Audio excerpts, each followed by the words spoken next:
the reason why we're so excited is because of the distance that we came last year.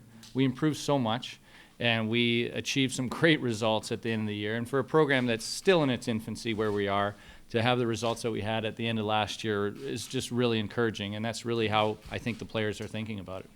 No, it doesn't. We're still at that point that we have a long way to go, and we're really, really focused on the process, and we have a lot of improvement to do, and it's not just in isolated areas. I mean, we have to prove all over. So we are still very much focused on the process. We have a very good vision in mind of what we want to be, but it's still not fair at this point to determine our improvement through just wins and losses. There are going to be times when we're going to improve and play very, very well, and still lose against some of the great teams that we have in Big Ten hockey. These are the monsters of college hockey, and we're still playing catch up. So very much still focused on the process.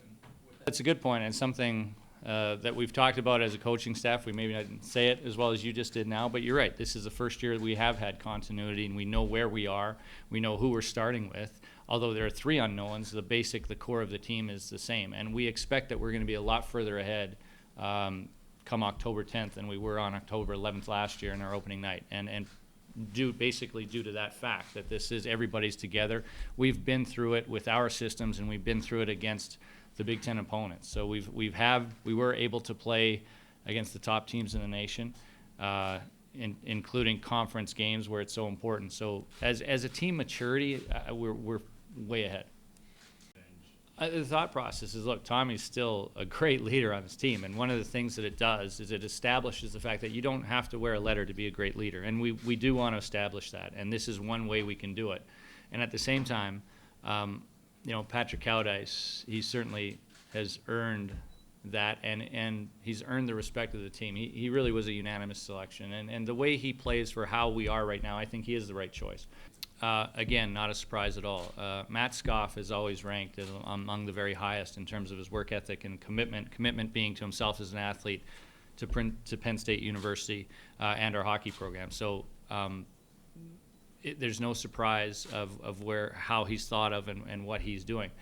The reason for those comments were that we tend to, especially in that position, but really we're a program that we're result based. It's not so much that we're going to make decisions. Gee, I like this guy's style and this guy's style. We allow players to be who they are, and judge them on their results. And if you look at Matt Scoff, he had every one of our wins last year. He has the highest save percentage and the lowest goals against, and by a significant margin. There are things that we can do in our control that you might not read them in the box score, but that they're going to be a factor in us producing offense, or at least generating opportunities. So 2.2 goals isn't enough. We expect that to elevate.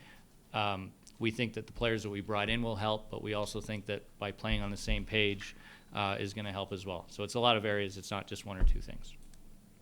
Absolutely. As beautiful as this arena is and how great Penn State University is, we find that still the greatest factors among recruiting is our players. And that's how pipelines are born, and the success of the players here often gives rise to other players from their geographical area, and it's very important. And fortunately, our guys love Penn State University. They're having a tremendous experience, and they just love the university. And so you can certainly anticipate that more players are going to be available and attracted to our program.